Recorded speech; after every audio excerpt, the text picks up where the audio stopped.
This is Better Life Protocol, and I just wanted to talk about motivation. Ideally, you'll be able to walk away from this video able to accomplish anything you set your mind to. So let's think about motivation like a battery. Every undesired action we take puts a drain on that battery. And I'm sure we've all experienced, sometimes it runs out before you accomplish all your work, school, fitness, finances, and everything else. Sometimes we just don't have enough charge to do all the things to make our lives better. And sometimes it can feel like your battery's low for no good reason. How do people like Elon Musk get so much done in a day, when it seems like motivation levels can fluctuate so dramatically from one day to the next? The truth is, most people we view as extremely disciplined and motivated are not so different as they seem. They have just enough motivation to shape their identity and establish a habit. To really accomplish everything we want, we just need to understand some psychological tricks and tendencies. Once we understand those, we can apply them and have a profound impact on our motivation.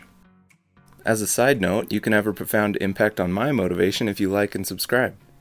I'm a new channel, but I would so appreciate it, and let me know if I can bring any more value through other areas.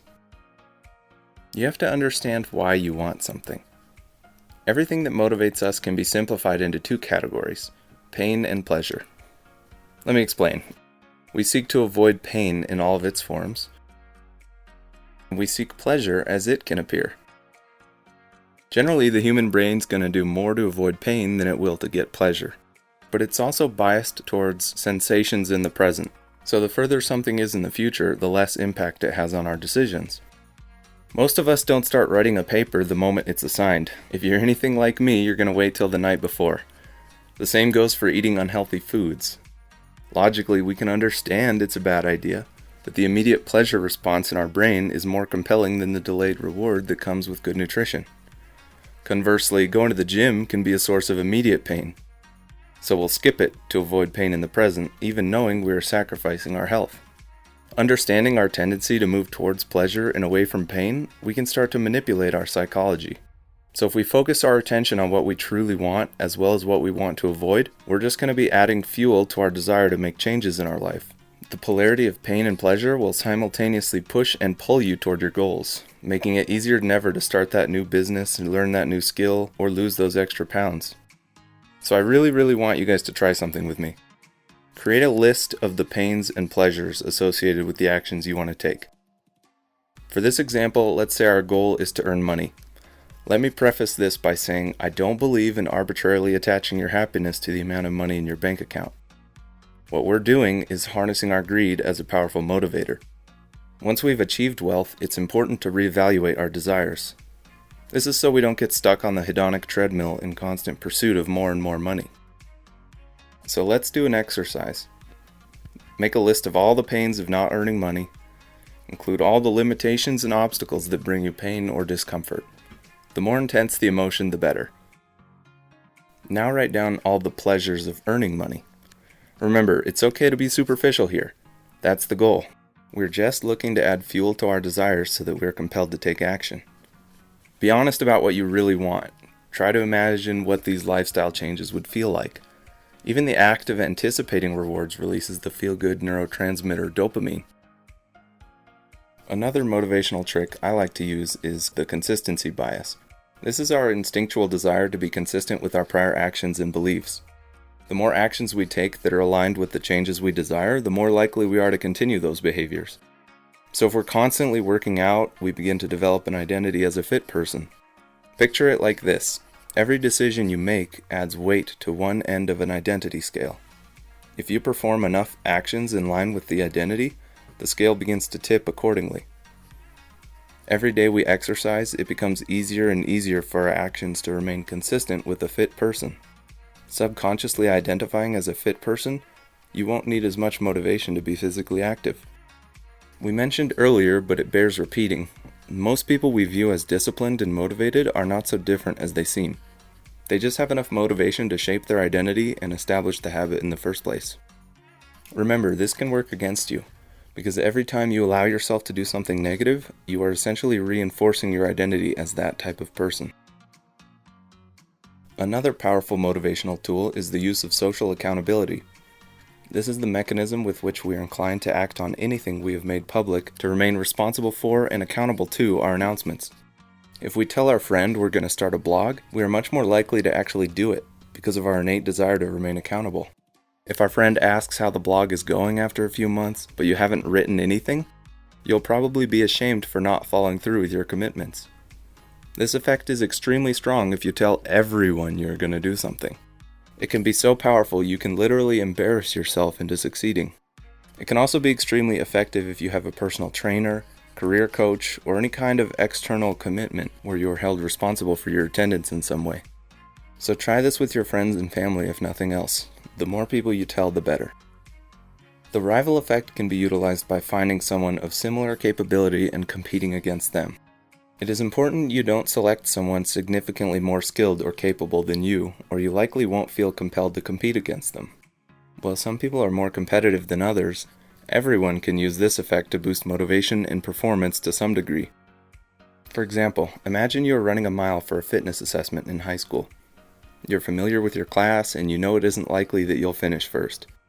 If you wanted to use the rival effect to get a better time, you could pick someone you know is in better shape than you and challenge yourself to beat them. They don't even have to know about your friendly rivalry, but you will almost certainly be more motivated to push yourself with them in mind. Sometimes it can be difficult to apply this effect, but I believe it's too powerful to not use it. Also keep in mind it is generally not healthy to base your self-worth on comparisons to other people, at least not in the long term.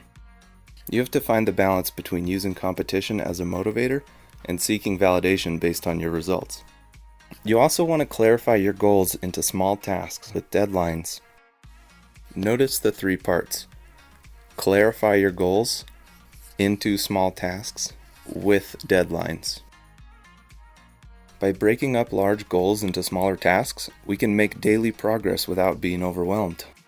I find it helpful to start with the end goal in mind and work backwards from there, breaking it down into smaller and smaller milestones until you come to the present, until you get down to the actions you need to take every single day. Maybe you want to be a YouTuber, but you see all these channels with 1 million+ subscribers. Make a commitment to work on writing, recording, editing videos every single day. You aren't trying to hit 1 million subscribers, you are trying to get 1, then 10, then 100, and eventually 1,000. This occurs through consistent daily effort, breaking down impossible goals into tiny achievable milestones. This gives your brain a clear path to success with hits of dopamine along the way, which then creates a feedback loop which makes you want to reach more and more milestones. You should also eliminate uncertainties and vague negative emotions that lead to procrastination. We avoid doing things because we know they will be unpleasant, even if we understand we need to do them. We wait until the last day to write our paper, because that is the point when the pain of not submitting it becomes greater than the pain of writing it. When the consequence of missing the deadline and getting a 0 on the assignment are just a day away, then we will write the paper. Parkinson's law states, work expands so as to fill the time available for its completion. Especially when it comes to creative projects, be very careful with how much time you give yourself to complete them. Committing to the use of deadlines is one of the best ways to ensure you don't fall prey to decision paralysis, laziness, and procrastination. Just make sure you don't give yourself any more time than necessary. If we have a clear outline guiding us to complete steps by certain times, we are much more likely to follow through with our to-do lists and to not waste time in the process. Regret is worse than failure. As long as our actions that risk failure have a high upside and a capped downside, they're always worth taking. Bronnie Ware is an Australian nurse who spent years caring for elderly patients in the last days of their lives. She recorded their epiphanies and wrote the observations down in her book called The Top 5 Regrets of the Dying. The most common regret of the dying was, I wish I'd had the courage to live a life true to myself, not the life others expected of me. I bring this up because I think it's important we don't take our present situation for granted. When your life is almost over, you start to realize just how precious your time is here on Earth. Failing to honor your dreams and understanding it's because of the choices you made or didn't make can be haunting. So don't allow your life to pass without taking action. Commit to improvement and don't allow perfectionism, procrastination, and fear of failure to kill your dreams. And to leave you guys with a little fortune cookie wisdom, many a false step was made by standing still. Please like the video if you liked it, subscribe and hit the bell icon, and share it with someone because we could all use more motivation. This is Better Life Protocol. Until next time.